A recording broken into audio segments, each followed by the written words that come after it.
00 et répondez à notre grand quiz spécial réunion pour tenter de remporter jusqu'à 1000 € cash. Oui, 1000 € cash. Local, LOKAL au 79 00. Soyez le meilleur. Participez au tirage au sort et remportez la cagnotte jusqu'à 1000 €. Local au 79 00. Le grand jeu de la découverte de la Réunion avec Télécréole. Vous êtes artiste? Vous souhaitez sortir votre album sous forme de CD, DVD ou clé USB? N'hésitez plus et appelez-nous au 06 92 86 59 50. Devis sur demande à partir de 100 exemplaires. En plus, le code barre est gratuit. Alors qu'attendez-vous? Appelez-nous au 06 92 86 59 50. Envie de rencontre dans ta région? Alors envoie par SMS nous au 61 62. C'est rapide, facile et tu reçois leurs photos sur ton mobile. Envoie-nous au 61 62 et chatte avec des milliers de connectés près de chez toi. Nous au 61 62.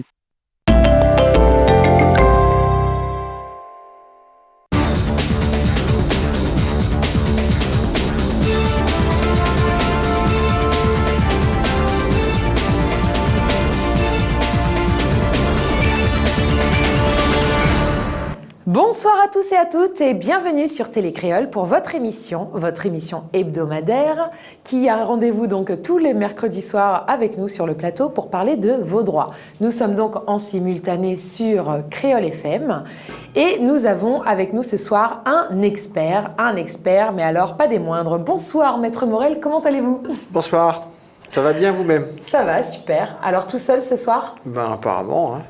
Prêt à affronter tous nos téléspectateurs qui vont nous harceler de questions?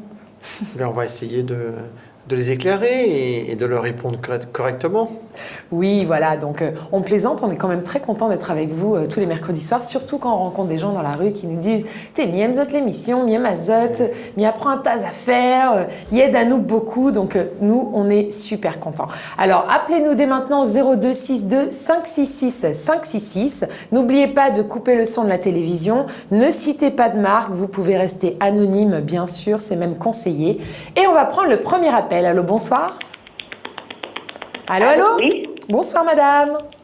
Oui, bonsoir. Voilà, je vous appelle pour madame. poser des questions aux experts. Oui, tout à fait. Alors, juste, on va régler le petit bruit il y a un petit bruit derrière vous. Il y a quelque chose, il y a un ventilateur, un truc comme non, ça. Enfin, ça doit être mon téléphone. Enfin, la télévision, les décès, c'est le téléphone qui... Ça bouge un peu, ça dérange un peu. Vous l'entendez pas? Non. Non, bon, écoutez, on va faire avec. On va faire avec. Alors, madame, on vous écoute pour votre question. Voilà, alors, je possède un terrain constructible, et j'ai une personne qui souhaiterait, parce qu'elle est un peu dans la, on va dire, dans la rue, souhaiterait construire une maison dessus. Et je voudrais savoir si ça craint par rapport aux héritiers après. Après. D'accord. Ok, alors, maître, on va vous laisser. Attendez, madame, je vais essayer de résumer la situation. Vous êtes propriétaire d'un terrain. Oui. Et qui veut construire dessus? Un ami? Ma mère. Ah, votre maman. Alors, sachez que si on construit sur votre terrain, c'est vous, avec votre accord, c'est vous qui devez... J'ai fait, elle m'a demandé... Elle vous a demandé un document pour avoir le permis de construire. Comme elle n'a pas de revenus, rien, qui l'aide à faire, je sais pas, deux pièces, et j'ai fait une autorisation, mais je comprends. Comme de quoi j'autorise... Je comprends, c'est normal. Voilà. Mais ce que je veux vous dire, c'est qu'il faut que vous sachiez, c'est que c'est vous qui allez devenir propriétaire de la maison. Parce que quand on construit sur le bien d'autrui, c'est le propriétaire du fonds, le propriétaire du foncier qui devient propriétaire de tout, y compris de la construction. Sauf que vous êtes redevable si demain votre maman, par exemple, elle souhaite construire ailleurs, elle souhaite partir, hein, vous êtes redevable de la valeur de la construction. Pour elle? Ben oui, si elle construit votre accord, si un jour... Est-ce que vous avez des sœurs et des frères? Mais oui, c'est pour ça que ça... Ah, voilà, donc si vous avez des sœurs et des frères... Non, bien sûr, j'ai compris. Qu'après, tout le monde veut... Voilà. Alors, madame, si vous avez des sœurs et des frères, c'est ce que je vous dis, vous serez redevable à vos sœurs et frères d'une partie de la valeur de la construction. C'est-à-dire que vous êtes combien d'enfants? On est 11. On est nombreux. Vous êtes 11. Donc ça veut dire que vous allez devoir diviser la valeur de la maison, parce que le terrain, il est qu'à vous, si j'ai bien compris. C'est la maison après qu'il faut... Vous allez devoir diviser la valeur de la maison. La maison, on ne pourra pas la couper en 11, mais vous allez devoir diviser la valeur de la maison en 11, un onzième pour vous, et vous allez devoir indemniser chacun de vos frères et sœurs de 1/11e de la valeur. Donc le bien sera à vous, mais vous êtes débiteur vis-à-vis de vos frères et sœurs de toute la partie de la maison qui ne vous appartient pas, c'est-à-dire les 10/11e. Est-ce que je vous ai répondu? Bon. Voilà. C'est clair, madame? Et après, concernant les taxes foncières ou les taxes, foncières, c'est vous qui payez les taxes. C'est vous qui payez les taxes puisque c'est vous qui êtes propriétaire du foncier. C'est moi qui, voilà. Alors votre maman, elle paiera la taxe d'habitation seulement. Ouais, d'accord. D'accord. Bon, voilà. Merci, c'est gentil. Et je vous en prie, madame. Bonne soirée. Merci. Au revoir. Merci madame. Au revoir, bonne soirée. Donc 0262 566 566. Y a-t-il quelqu'un au standard? Allô, allô? Oui, bonsoir madame. Oui, bonsoir. Bonsoir, madame. Oui, bonsoir. Donc, je me permets de vous appeler. Donc, j'avais déjà appelé dans votre émission il y a quelque temps de ça. Et en fait, j'avais exposé mon problème qui est que j'ai mon père qui est décédé en juillet de l'année dernière. Et il avait pris 2 mois avant donc un véhicule qu'il avait fait un crédit. Et donc avec ce crédit, donc il avait souscrit l'assurance décès. Et donc on a eu la réponse de l'assurance qui aujourd'hui nous dit qu'ils ne peuvent pas couvrir ce dossier, tout simplement parce qu'au moment où le crédit a été souscrit, mon père il n'a pas déclaré qu'il était malade.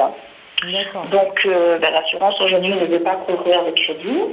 Et donc moi, ce que j'ai fait, parce que je ne peux malheureusement prendre la dette donc à mon nom, que ce soit moi ou ma soeur, donc on est passé par la renonciation des biens.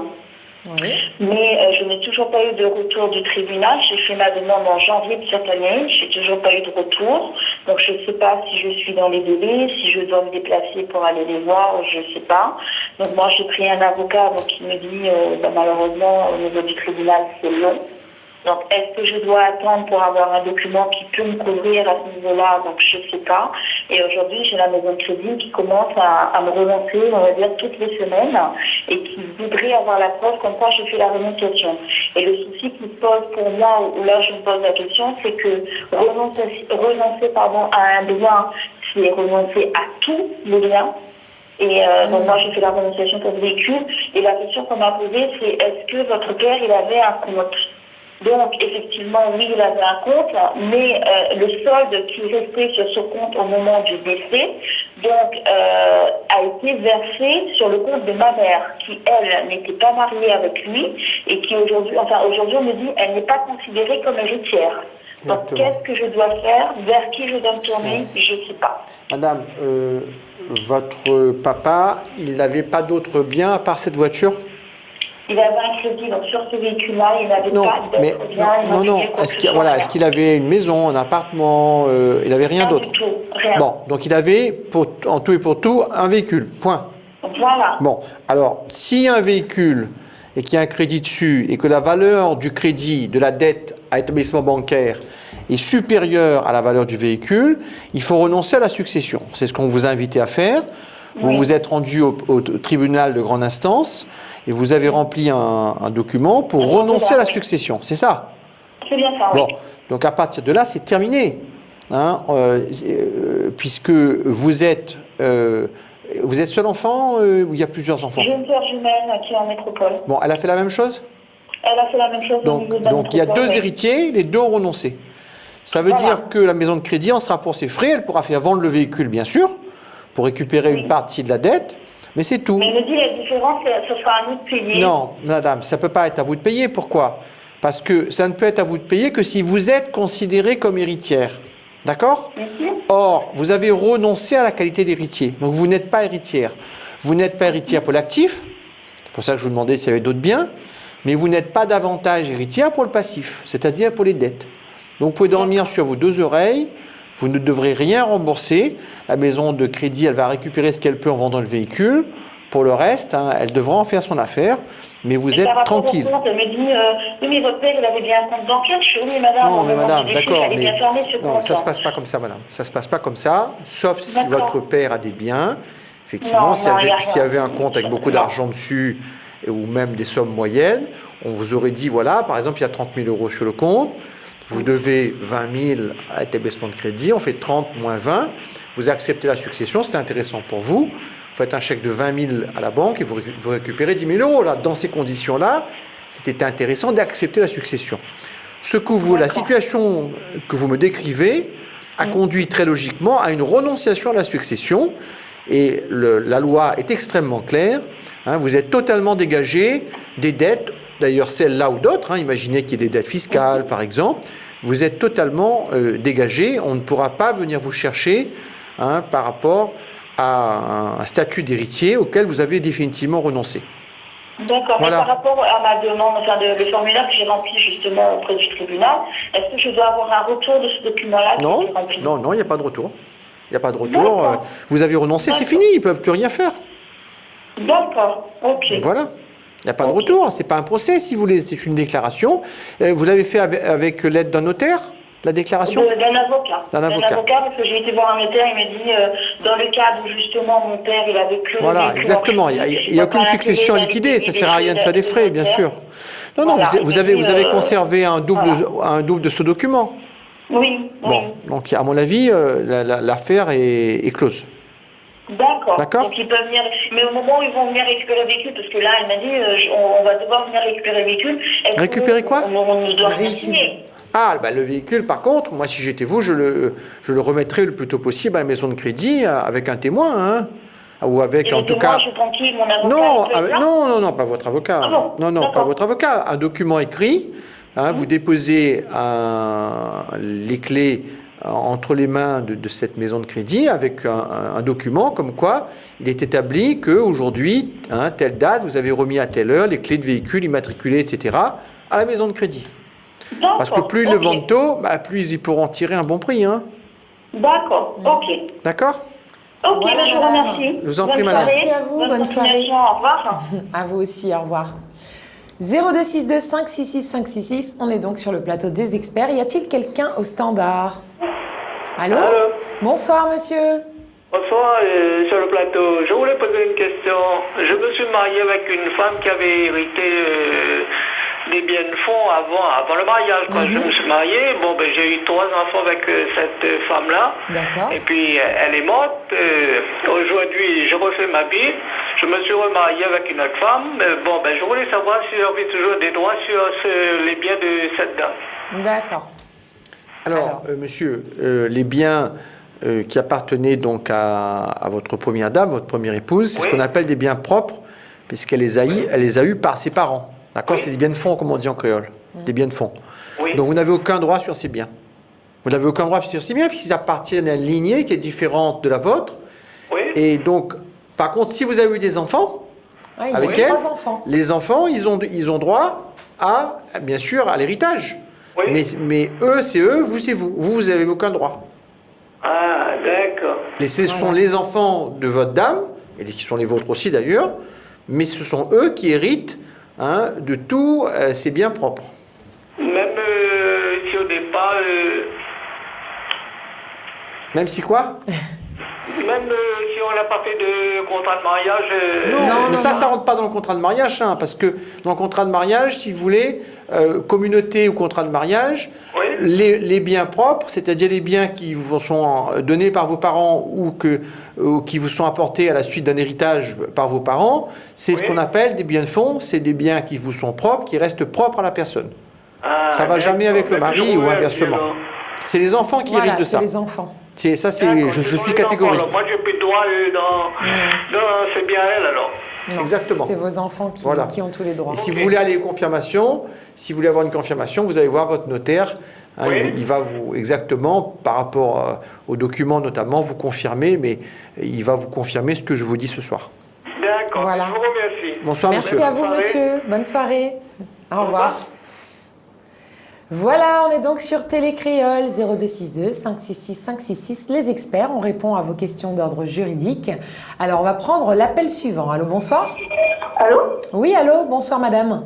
Oui, bonsoir. C'est Bonsoir, pour poser madame. une question. Oui, on vous écoute. Oui, en fait, comment dire, j'ai fait une fois sur quelqu'un. Vous avez quoi? En fait, j'ai porté plainte pour quelqu'un. D'accord. On a fait des procédures pour amener au tribunal. Ok. Mais il n'est pas venu, en fait. Et maintenant, quand on l'a retrouvé, comment on fait pour relancer l'affaire? Alors, madame, quand vous dites qu'on l'a retrouvé, est-ce qu'entre-temps, vous avez eu un jugement contre lui? Oui. Alors, le jugement, il dit quoi? Il le condamne? Il ne s'est pas présenté. J'ai pas compris. Le jugement dit qu'il Il ne s'est pas présenté au jugement. D'accord, en fait. mais un jugement, en principe, il ne dit pas que ça. Un jugement, la personne se présente pas. Si elle est normalement convoquée, elle est jugée, même en son absence. Qu'est-ce que le jugement dit? C'était quoi? C'était un jugement pénal sur des violences? C'est quoi? Non, en fait... Sur une dette? Voilà, une dette. Donc c'est un jugement civil sur une dette. Donc le jugement, il doit condamner monsieur à vous rembourser la dette, même s'il ne s'est pas présenté. Ouais. Donc il faut apporter le jugement à un huissier. D'accord. L'original du jugement, vous l'apportez à un huissier. D'accord. D'accord? Ok. Faites attention, ne tardez pas trop, il y a un délai. Hein. D'accord. D'accord. C'est un jugement qui a été rendu il y a longtemps? Oui, ça fait très longtemps. Ah ben, ça fait combien de temps? Il y a 3 ans. Ah ben, il faut recommencer. Si le jugement, s'il ne s'est pas présenté, le jugement n'a pas été signifié, c'est-à-dire que si dans les 6 mois, vous n'avez pas donné le jugement à un huissier pour qu'il l'apporte à l'adversaire, c'est cuit. Le jugement, il est caduc, il faut recommencer. Donc là, il faut repartir à la case d'avocat. D'accord, mais maintenant je sais son adresse et tout. Ben oui, mais justement, vous donnerez l'adresse à l'avocat, les papiers, et on fera un nouveau procès. D'accord. Voilà. Et en principe, ça va marcher, puisque si vous avez les preuves que ce monsieur vous doit de l'argent, je pense que vous allez gagner votre affaire. Mais après, quand vous avez le jugement, il ne faut pas perdre de temps, il faut tout de suite aller le remettre à un huissier. D'accord. D'accord? Ok. Voilà. À mon avocat, quoi. Il faut que je recontacte mon avocat. Il faut aller voir votre avocat, tout à fait. D'accord. Ok. Voilà. Okay. Voilà, madame. Je vous en prie. Bon courage, bonne continuation et bonne soirée à vous. Merci à vous. Au revoir. Merci. Voilà, les experts. Y a-t-il encore du monde au standard? Allô, oui, bonsoir. Allô, bonsoir, madame. Bonsoir, madame. Bonsoir. Voilà, je vous appelle pour... j'ai eu mon père qui était colon pendant 30 ans sur un terrain. Oui. Et donc, il a eu 10 golettes. Dans le temps, on parlait en golettes. Et donc, il a eu 10 golettes pour construire sa case. Je dis qu'il restera sa propriété. D'accord. Donc, il a construit sa petite case. Maintenant, il est décédé. Donc, on a fait des améliorations sur la petite case. Et le propriétaire du terrain voulait nous vendre, mais il n'a pas le droit puisque c'est un terrain agricole. Et la SAFER est prioritaire. Donc, il nous a dit qu'il faut passer par un bail. Et après, il pourra nous vendre. Mais est-ce que, la question que je voulais savoir, est-ce que le propriétaire peut nous expulser du terrain si jamais il ne fait pas le bail? Alors, madame, là, il y a quelque chose qui fragilise votre situation, à mon avis, c'est que vous me dites, et je comprends très bien, que votre papa, il s'est tué au travail pendant 30 ans, il était colon, et pour le remercier, on lui a donné, vous me dites, 10 golettes. Donc un petit bout de terre. Mais cette donation-là, est-ce qu'elle a fait l'objet d'un acte notarié? Non. Ah, ben donc il n'a pas donné. Il a donné, mais comme il n'a pas donné. Peut-être qu'il voulait donner, mais ça n'a pas été constaté chez un notaire. Donc, qui dit terre, dit notaire. C'est-à-dire, pour donner un bout de terre, ou pour vendre un bout de terre d'ailleurs, c'est pareil, il faut passer chez un notaire. S'il n'y a pas eu d'acte notarié, ça veut dire que votre papa n'est pas propriétaire de ces 10 golettes. Donc il faudrait que le propriétaire actuel, l'héritier, si j'ai bien compris, ou le monsieur lui-même, il est encore vivant, le propriétaire? Oui, il est vivant. Donc le propriétaire, s'il est correct, il faudrait qu'il trouve un moyen, votre papa n'étant plus de ce monde, pour vous vendre, à vous les enfants, ce petit bout de terrain de 10 golettes. Oui. Pour vous vendre ça, c'est pas forcément facile, effectivement, si c'est un terrain agricole. Il faudrait qu'un des enfants s'inscrive à la MEXA, et bon, fasse, je dirais, un petit peu, même si c'est pas grand-chose, un petit peu de planter un peu de salade, de tomates, etc., vous voyez, pour pouvoir acheter. Autrement, il y a un risque que ce soit préempté, et que vous ayez des ennuis, en plus c'est construit, etc. Donc à mon avis, prenez les renseignements auprès du notaire, mais le mieux, ça serait que vous puissiez acheter pour un prix symbolique, hein, il peut vous vendre à un prix symbolique, hein, ce petit bout de terrain, mais qu'un des enfants, ou vous-même, si c'est possible, vous vous inscriviez à la MEXA pour prétendre à la qualité d'agriculteur, de planteur. Après, pour moi, c'est pas possible, même pour mes enfants, puisque j'ai 60 ans. Par exemple, ça peut être votre enfant, donc le petit-fils ou la petite-fille de votre papa, qui achète le terrain en s'inscrivant à la MEXA. Ah, d'accord. À mon avis, il y a un montage juridique intelligent à faire, et moi, je vois un peu les choses comme ça. Parce que j'avais vu avec le notaire, et le notaire m'avait dit il vaut mieux passer par un bail. Oui, mais un bail, vous ne serez jamais propriétaire. C'est ça qui me chagrine. Après un bail, on a la possibilité d'acheter, quoi. Mais il y a la SAFER, avant, si on passe pas par un bail, il y a la SAFER qui la SAFER risque de préempter. Voilà. Mais est-ce que lui, il peut, après 30 ans qu'on est là, parce qu'on est au moins une vingtaine de familles dans ces conditions-là. Pas possible, parce que, là, je vois venir à votre question.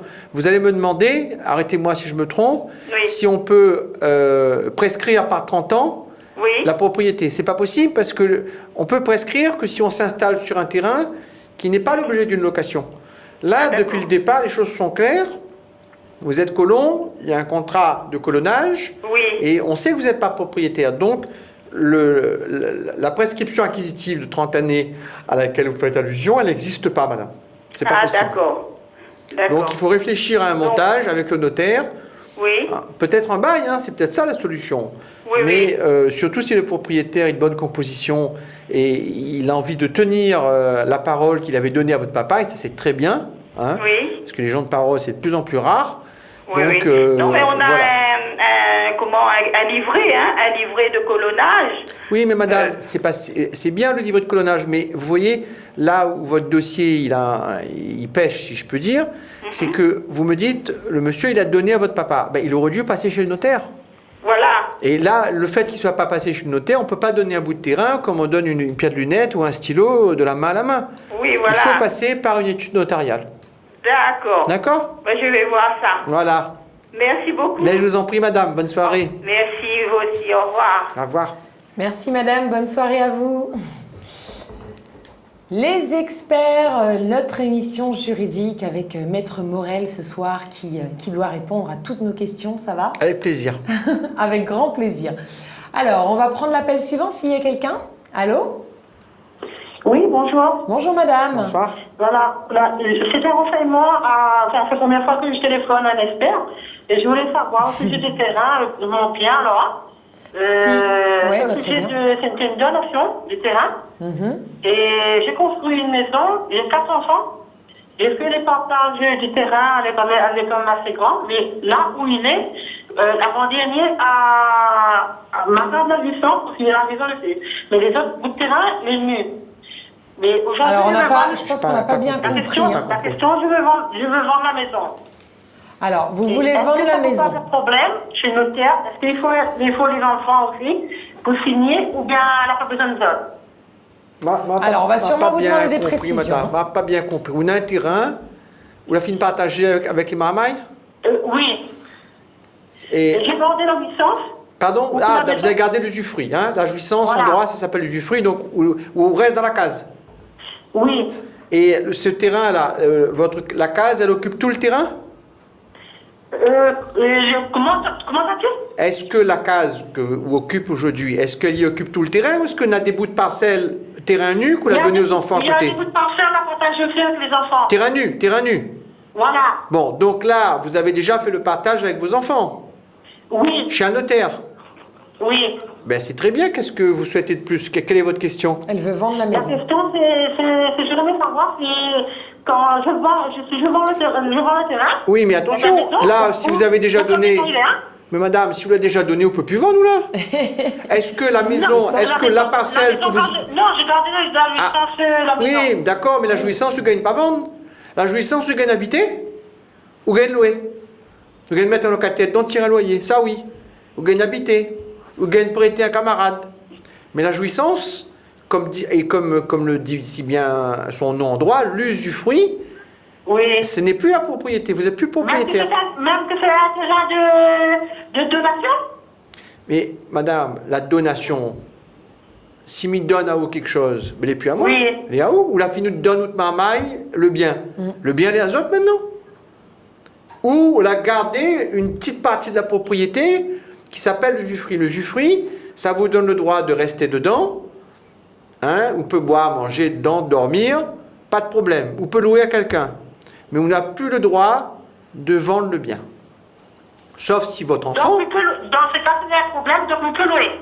Ah ben on peut louer, bien sûr on peut louer, puisque nous on a le usufruit. L'usufruit, il veut dire qu'on peut tirer les fruits du bien. Tirer les fruits du bien, ça veut dire que au sens propre, ben, s'il y a des arbres fruitiers dans la cour, vous pouvez récolter les fruits pour vous.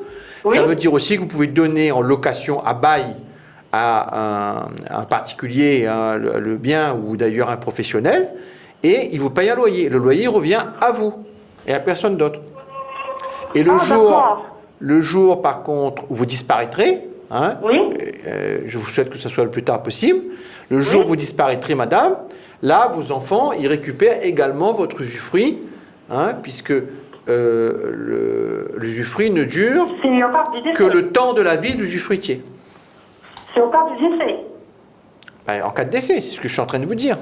Oui, oui. En cas de décès, l'usufruit prend fin et les enfants récupèrent la totalité de la propriété, y compris cet usufruit. D'accord. Voilà. Ok, merci. Mais je vous en prie. Merci madame. Bonne soirée. Voilà, donc une petite conclusion à tout ça. Zaffaire ou la fine donnée, tapis où? Voilà, tout simplement. Ah, c'est ça. Alors est-ce qu'on a donc des appels en attente? Oui, j'entends le standard qui me crie dans les oreilles. Il y a plein d'appels. Alors on va prendre l'appel suivant. Allô, bonsoir. Allô. Bonsoir madame. Bonsoir. Est-ce que vous avez coupé le son de la télévision? Oui. Oui, c'est sûr. Parce que je m'entends en fait. Parce que nous, on s'entend en décalé. Donc quand il y a le son de la télé, on s'entend. Donc il faut couper complètement. Voilà. Et vous nous écoutez dans le téléphone. Merci. Alors bonsoir, on vous écoute. Allô? Oui, alors voilà ma question. Oui. Voilà, je vais expliquer un petit peu. Enfin, moi, je suis divorcée de mon ex-mari. Oui. D'accord. Ça fait à peu près 10 ans, on va dire. D'accord. Et j'ai eu 3 enfants avec lui. Ok. D'accord. Voilà. Lui, il a eu un bien de fond de ses parents, quoi. Je parle de tiers, quoi. D'accord. J'aimerais savoir si jamais lui, il vit à nouveau avec une autre femme, est-ce que cette femme-là a droit sur ses biens? Alors, madame, vous me dites que votre mari il a hérité de ses parents d'un bien de fonds. Mais est-ce que vous aviez des biens en communauté durant votre mariage avec lui? Non. Bon, d'accord. Donc, le seul bien qu'il a, c'est le bien qu'il a hérité de ses parents, c'est ça? Voilà, c'est ça. Alors, madame, je suis divorcée avec lui. Clairement, le bien qui est un bien de fonds, il en fait ce qu'il veut. C'est-à-dire qu'il peut très bien le laisser là, et un jour, ses enfants, donc les vôtres également, ils vont en hériter. Oui. Mais comme il en est l'unique propriétaire, hein, on disait tout à l'heure ça à un autre téléspectateur, le bien de fonds c'est à lui, puisqu'il tient ça de ses parents. Donc il n'y a pas de communauté, il n'y a rien dessus. Il peut très bien aussi, si cette personne cherche à mettre la main dessus, s'il vend et qu'elle veut en récupérer le prix ou une partie du prix, et ça risque effectivement, ça risque de léser vos enfants, c'est vrai. Parce que lui, si vous voulez, il a la libre propriété, il a la libre disposition de ce bien, donc il peut le conserver, il peut le louer, mais il peut le vendre. Et s'il le vend pour X euros, il peut très bien, avec ce capital qui constitue le prix de vente du bien, il peut très bien en faire ce qu'il veut, le donner à la Ligue contre le cancer, ou le donner à cette dame, ou donner une partie à ses enfants. Donc elle ne pourra pas à proprement parler, et elle pourrait, si, éventuellement aussi, il pourrait opter pour une autre solution, c'est-à-dire ne pas vendre, mais il pourrait lui donner ce terrain. Ça, c'est possible. Parce que vous voyez ce que je veux dire. À la personne qui vit avec. À la personne qui vit avec, ou bien à Johanna, ou bien à moi, à la Croix-Rouge, il peut donner à qui il veut, puisque le terrain est à lui. Donc il peut donner à tout le monde, y compris à la personne avec laquelle il vit, tout à fait. D'accord. Mais ce que je vous ai expliqué aussi, c'est que le terrain peut très bien, il dit, donne pas à personne, il vend. Hein? Il récupère l'argent et il décide de donner une partie à sa compagne, donner une partie à ses enfants, etc. D'accord. En fait, il en fait ce qu'il veut. Très clairement. D'accord. Donc, vous voulez dire, même s'il y a des héritiers, son terrain, il peut bien donner avec la personne qui vit en les héritiers, il peut... pas marié avec elle. Les héritiers, ils peuvent, hélas, hériter de rien du tout. Si, entre-temps, il a vendu son bien. Oui. Ils n'hériteront que si monsieur dit, bon, il tient ce petit bout de terrain de papa, il garde ça précieusement, parce que de nos jours, la terre est chère, ils ne vendent pas à personne, ils ne donnent pas à personne, et un jour, c'est maman, il hérite. Là, vos enfants récupèrent. D'accord. Voilà. Et je souhaite pour vous que ça soit comme ça. Bah, j'espère aussi. Voilà. Merci beaucoup, bonne soirée. Bonsoir, madame. Merci madame, bonne soirée à vous. 0262 566 566, on est sur Télécréole chez les experts. Y a-t-il quelqu'un au standard? Allô? Allô, oui. Bonsoir madame. Bonsoir. Alors, je vous appelle parce que mes parents donc, ont une maison. Mon père, bon, ils ont divorcé et puis mon père est décédé. Vous m'entendez? Oui, on vous entend. C'est la soirée terrain ce soir. Et donc, mes parents, ils ont quitté quand même le pays et ils sont installés en France depuis 40 ans. Ok. Et c'est ma tante qui vivait dans la maison. Voilà, aujourd'hui, ma mère, elle est assez âgée et elle se dit, bon, elle a quand même eu 6 enfants, qu'est-ce que cette maison va devenir? Alors, madame, je ne suis pas sûr d'avoir tout compris. Si on peut récapituler un petit peu là. Vos parents avaient une maison, hein, ils sont partis vivre en métropole. D'accord? Voilà, c'est ça. Bon, et la maison, il y a votre tante qui s'est installée dedans, c'est ça? C'est ça, tout à fait. Combien il y a d'enfants? Combien vous avez de frères et de sœurs? 6, on est 6. Donc vous êtes 6. Donc les héritiers, on est bien d'accord, c'est pas la tante, mais c'est les enfants. Les 6 enfants sont héritiers de papa et maman. D'accord? D'accord. Bon. Oui. Donc la tante, elle habite dedans, comme ça, elle est rentrée dedans, on l'a laissée habiter dedans, ou elle a un bail, elle a quelque chose? Non, elle a rien. Elle a rien. Donc si elle a rien, sans payer de loyer, sans si rien, elle a rien, juste... si elle a rien, et que les 6 enfants sont d'accord pour l'expulser, il faudra aller voir un avocat, il faire une procédure contre elle pour l'expulser, parce que comme on dit, elle est sans droit ni titre. Elle n'a rien à faire là. Et elle peut se reloger ensuite dans quelque chose de plus petit, de plus modeste. Et vous, les 6 enfants, vous récupérez le terrain et la maison. À ce moment-là, soit il y a un des 6 qui récupère et les 5 autres sont indemnisés, soit vous vendez la maison et vous prenez un 6e chacun. Voilà. Alors le plus compliqué, c'est de trouver une solution quand même humaine par rapport à cette tante, pour lui donner un délai pour partir, qu'elle puisse se reloger. Mais vous avez le droit de faire une procédure de référé contre elle pour la faire expulser si les démarches amiables n'aboutissent pas. Est-ce que je vous ai répondu? Mais ma mère, qui est toujours vivante, elle aussi... Alors, il faut, bien sûr, moi j'ai cru comprendre que vos parents étaient d'accord pour que vous récupériez le bien. Si vos parents ne sont pas d'accord, si vos parents sont pas d'accord, ça bloque la procédure. Imaginons que votre maman dise quand même, c'est ma sœur, elle est âgée, je veux la laisser dedans. Eh bien hélas, comme vos parents sont toujours vivants, c'est eux et eux seuls qui sont propriétaires de la case, la succession n'est pas ouverte, donc la tante, elle pourra rester dedans. En fait, tout dépend du choix qui sera opéré par vos parents. Est-ce que vos parents souhaitent expulser cette vieille tante ou ils souhaitent la laisser encore quelques années sur place? Voilà. Vous voyez le truc? Parce que si vos parents étaient morts, c'est les enfants qui décident, mais vos parents, ils sont encore là. Donc ce sont eux... il reste ma mère, il n'y a plus mon père, mais il y a quand même encore ma mère, oui. Il y a un grand principe, tant qu'on est vivant, on dispose de ses biens. On peut les vendre, on peut les louer, etc. Voilà. Je vous ai répondu?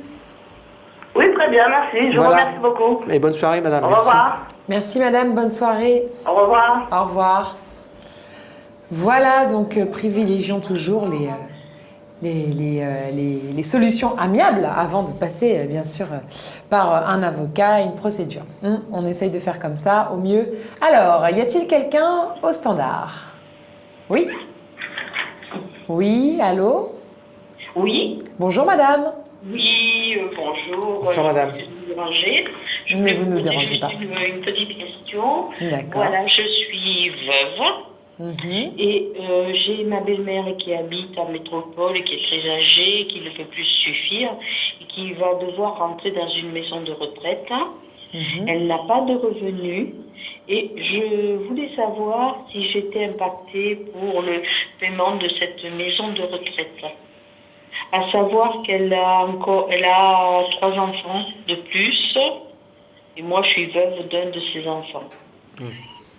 D'accord. Alors, c'est une question qui est délicate, madame, hein, parce que d'abord, il faut connaître un grand principe, c'est que de même que c'est les parents qui élèvent les enfants, quand les enfants sont petits, quand les parents sont âgés et ne peuvent plus donc subvenir à leurs besoins, il y a une règle, il est écrit comme ça dans le Code civil, que les enfants doivent subvenir aux besoins des parents. D'accord ? Ça s'appelle une obligation alimentaire et quelque part, c'est tout à fait logique. Bien.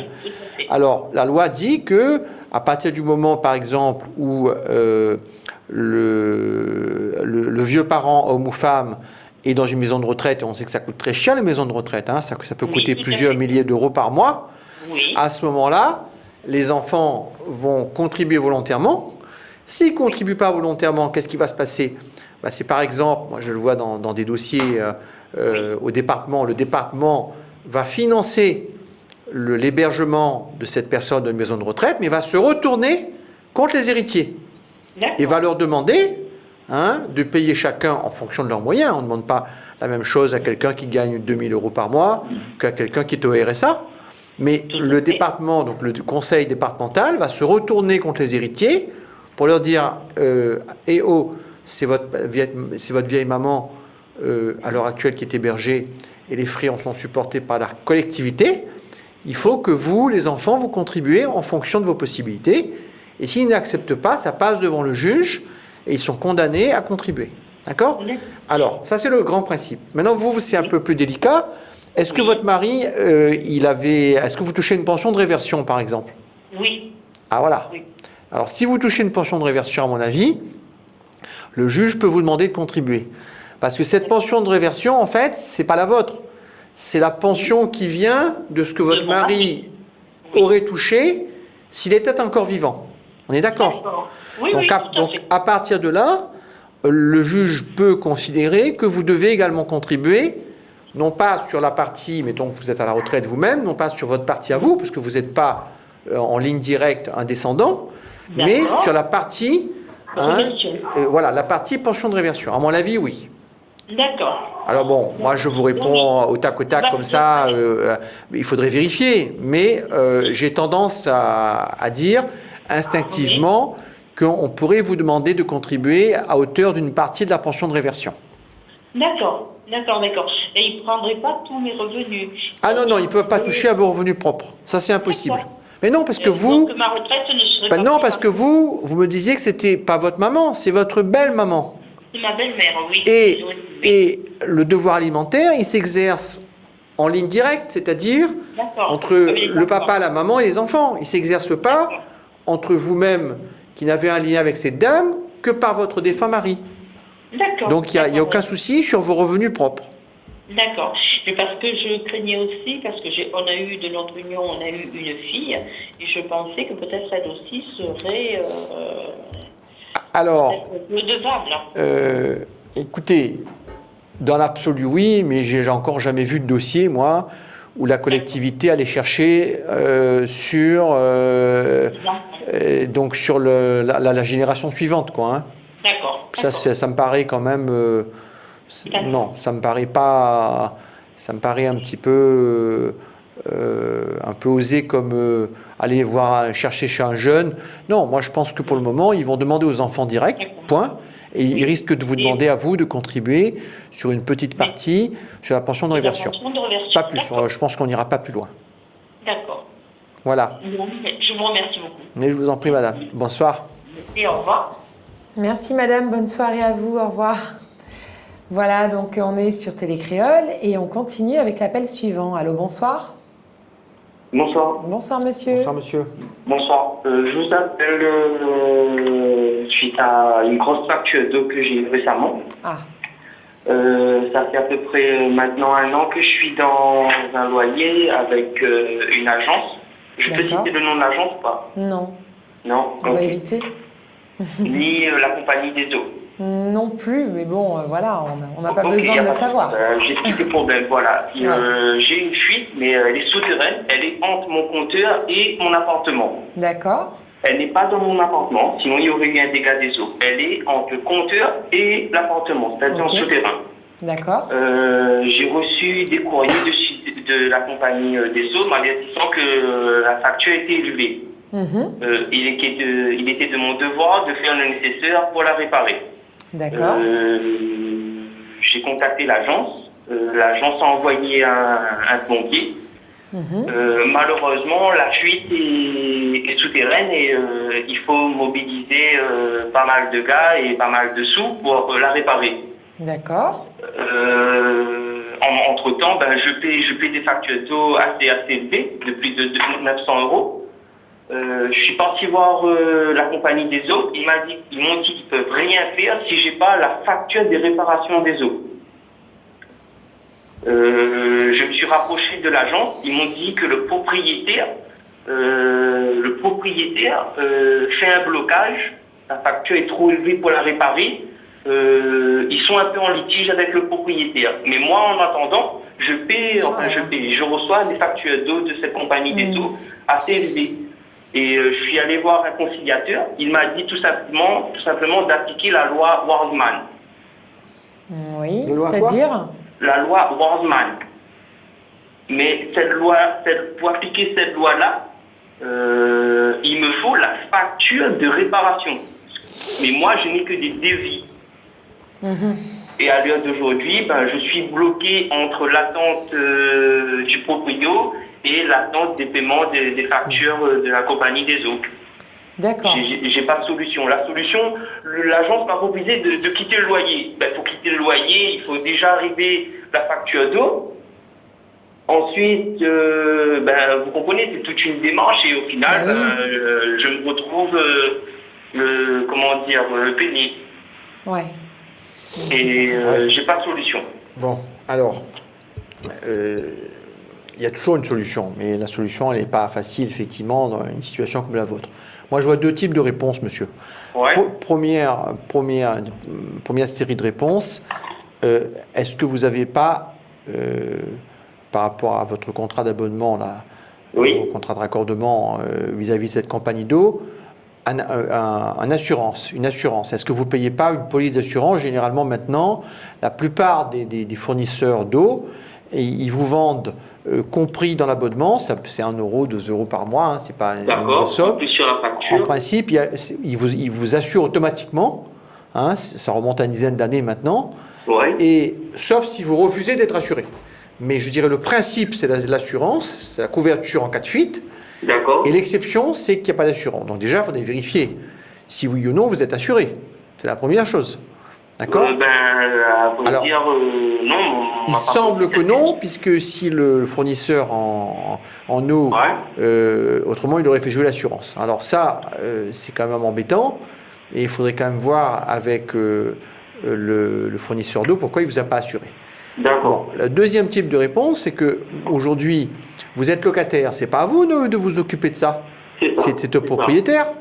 Donc moi, je pense que si ça ne se règle pas, il faut attendre que Veolia, enfin pas Veolia, enfin le fournisseur en eau, la Créole ou peu importe le fournisseur en eau, vienne vous demander de l'argent en justice, et que vous mettiez en cause le propriétaire. Et s'ils ne le font pas, il vous appartient d'assigner en justice le propriétaire, d'accord, de votre appartement, donc votre bailleur, en lui disant, monsieur, on me réclame 900 € d'eau. 900 € pour une période de combien de temps? Là, ça va faire 1 an. Donc 900 € sur 1 an.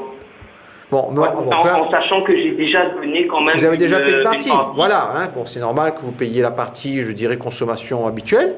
C'est ça. Mais donc, moi, il faut faire citer en justice votre propriétaire en disant voilà la facture d'eau qu'on me réclame, voilà la preuve qu'il y a une fuite qui est comprise entre le compteur et chez moi, donc c'est bien vous, propriétaire des lieux, qui êtes redevable des conséquences dommageables de cette fuite. Oui. Et je demande votre condamnation, 1, à payer Veolia, à l'exception des quelques dizaines d'euros qui correspondent à votre consommation habituelle. Et 2, je demande que vous soyez condamné à faire les travaux sous astreinte, c'est-à-dire avec une pénalité de 100 euros ou 150 euros par jour de retard. D'accord. Donc voilà moi comment je vois les choses.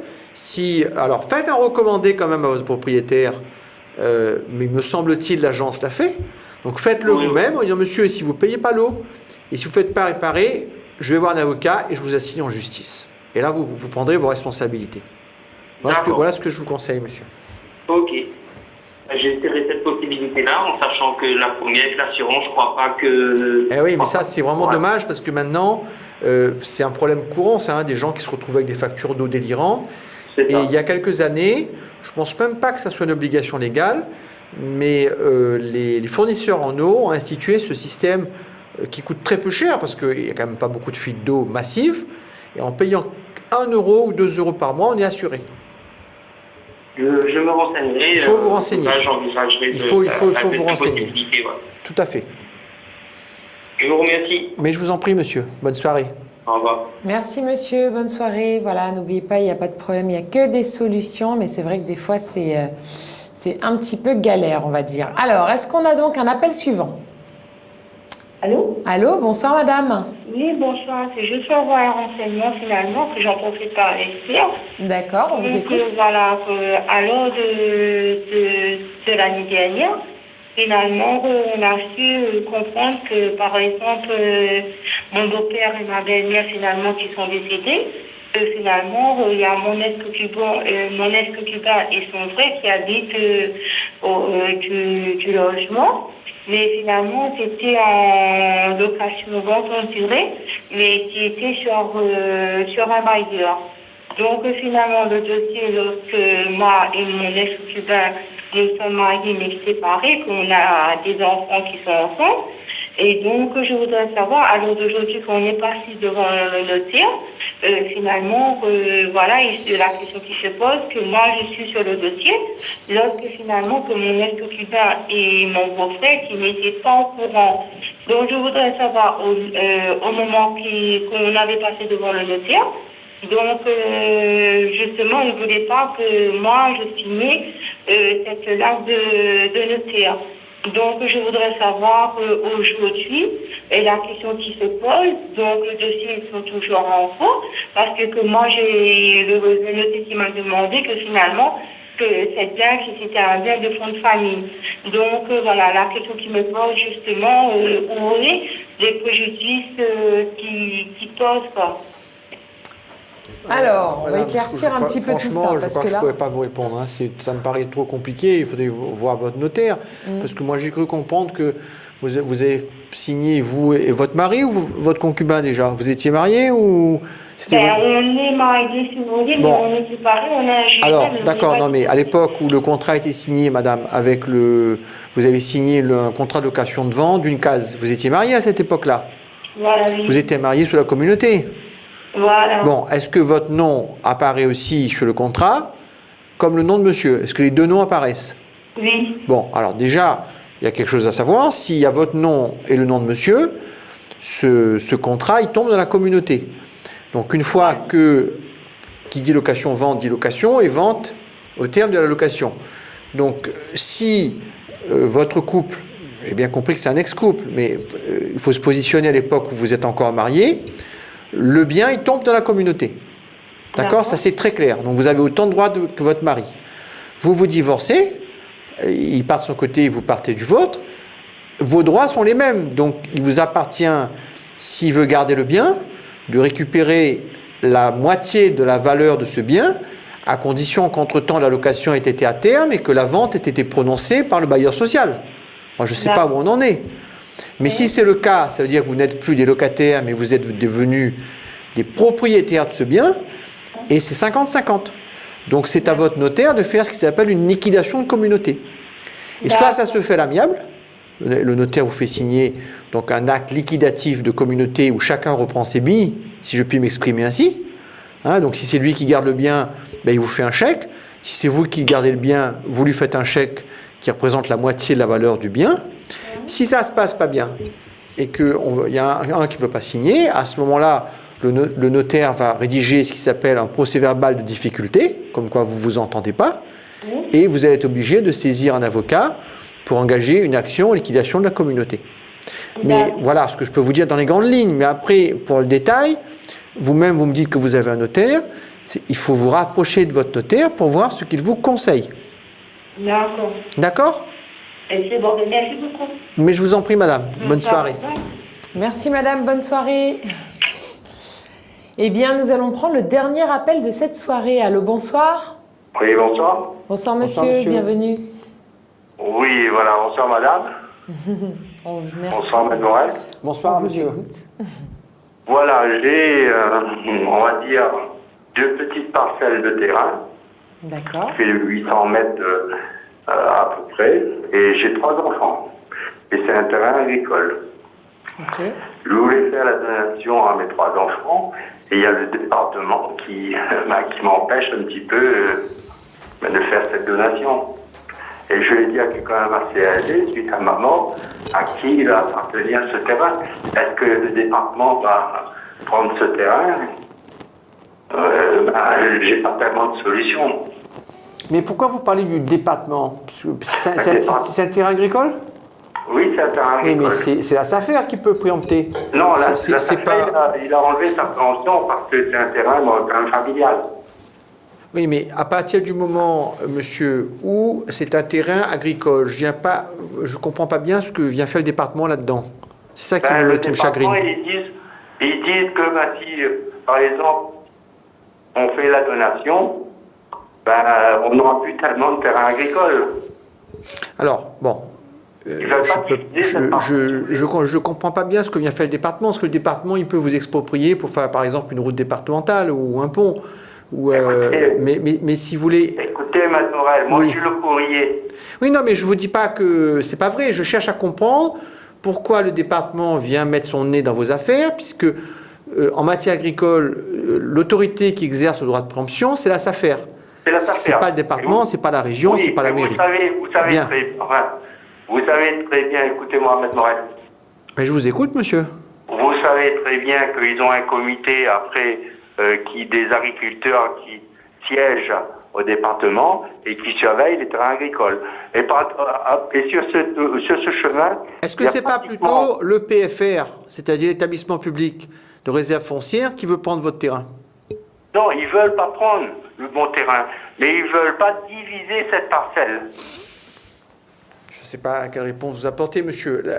S'il s'agit d'éviter que le terrain soit préempté d'une façon ou d'une autre. Il faudrait voir avec votre notaire, d'accord, je dis bien avec votre notaire, dans une optique successorale, donc dans le but d'organiser votre succession, s'il n'est pas possible de constituer une société civile immobilière avec vos enfants, d'accord, et ensuite, on ferait simplement une donation non plus de part sociale, uniquement de part sociale et non plus d'un terrain. Le fait, si vous voulez, de faire acquérir le bien que vous avez aujourd'hui, non pas par vos enfants tout de suite, mais par une SCI familiale, à mon avis, ça permettrait peut-être de régler le problème. Mais c'est une question qui est délicate, et donc moi je vous conseille de voir un notaire pour réfléchir à la question que vous me posez, je comprends bien, c'est comment éviter que le département, me dites-vous, d'une façon ou d'une autre, entrave vos projets pour donner ce terrain, ce que je comprends très bien, à vos enfants. Voilà. Et effectivement, on est parti voir un notaire, et ce notaire, il veut bien faire le partage. Oui. Mais après, même, je vais dire, le département, au conseil des cultivateurs, on va dire, ils nous ont dit de donner à des enfants pour qu'ils puissent cultiver cette parcelle. Mais quand on a 3 enfants, on ne peut pas donner à un seul enfant. C'est un grand terrain ? Non, il fait 1800 mètres. Oui, alors et peut-être qu'on exige que vos enfants soient eux-mêmes agriculteurs, c'est peut-être ça aussi, non? Oui, mais après, Mme Morel, sur 1800 mètres, On ne peut pas être agriculteur. Ah, ça, je suis d'accord avec vous. Hein. Les petites parcelles, c'est pas rentable. Monsieur, j'ai pas. Hélas, vous savez, j'ai pas. Contrairement à ce qu'on peut penser, de réponse à tout. Hein. Moi, je pense que si quelqu'un peut trouver une solution, c'est votre notaire. Personne d'autre. S'il vous dit que c'est pas possible, ben vous allez être bloqué. Le notaire ne veut pas. Ne peut pas trouver une solution. Si vous voulez, moi-même, j'ai payé. J'ai fait diviser cette parcelle. J'ai payé quelqu'un pour diviser cette parcelle. Et arrivant devant le notaire, il nous dira il y a un hic. C'est le conseil général qui ne veut pas diviser cette parcelle. Là, maintenant, peut-être que la solution, elle n'est pas dans le droit, mais dans une décision de l'autorité politique. Il faut vous rapprocher de votre conseiller départemental, conseil général, comme on disait avant, pour voir s'il peut accéder au dossier, est-ce qu'il peut faire une intervention pour vous aider à régler votre problème. Parce que c'est ça le rôle d'un élu, dans le respect de la loi, bien sûr, c'est vous aider à régler votre problème. Tout à fait. Et voilà. C'est certainement donc ça. Il faut voir, je ne sais pas où vous habitez, en fonction de la zone où vous habitez, vous renseignez sur le nom de votre conseiller ou de votre conseiller départemental, parce que c'est des binômes maintenant, pour faire une intervention auprès du département, voir comment on peut régler la difficulté qui est la vôtre. Et si vous voulez, Mme Morel, la dernière précision, sur ce chemin, il reste que 2 parcelles qui appartiennent à notre famille, qui n'est pas constructible. Et tout le long de ce chemin, il n'y a que des maisons depuis en haut jusqu'en bas. Alors ça, la constructibilité, c'est encore autre chose. Ça, il faut voir la mairie. Bien sûr. Ça, c'est la mairie qui dit qu'est-ce qui est constructible, qu'est-ce qui n'est pas constructible. Là, c'est plus le département, là. La plupart, ils ont construit, ils ont un permis de commune. C'est pour ça que je vous dis... Ça, c'est vraiment tout ce qui est constructibilité, c'est l'autorité municipale. C'est plus le département. Alors, monsieur, on va pas pouvoir aller au bout de cette affaire ce soir, malheureusement. Donc, essayez déjà ces premières démarches et éventuellement, vous pouvez nous rappeler à partir de mercredi prochain. Déjà, la solution d'aller voir l'élu de votre secteur, c'est déjà un début de démarche. Donc voilà, on ne va pas pouvoir, malheureusement, on est obligé de conclure. Donc je vais vous dire merci et bon courage pour la suite et une bonne soirée. Merci, vous de même. Je vais écouter quand même les conseils de Mme Morel, puis je vais aller voir. Voilà, exactement. Merci beaucoup. Bonne soirée. Merci à vous, monsieur. Bonsoir. Voilà, donc c'était notre émission Les Experts de ce mercredi soir avec Maître Morel, voilà, qui, comme un super-héros, a répondu à toutes les questions. C'était une soirée spéciale bien, terrain, hein, on n'a eu que ça ce soir. Quasiment, voilà. On n'a eu que des cas de terrain, donc je sais pas. C'est important les terrains, parce qu'à La Réunion, il n'y a plus beaucoup de terrains, et c'est vrai que les terrains, ça coûte cher, et il faut en prendre soin. Ah oui, ben ça c'est sûr. Ça reste dans la famille. Ça amène beaucoup de questions sur les droits, beaucoup de procès.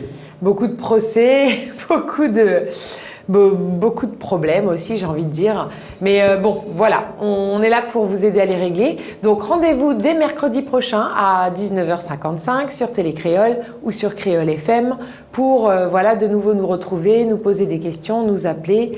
On sera là avec vous. Et en attendant, on vous souhaite une très belle soirée sur Télécréole.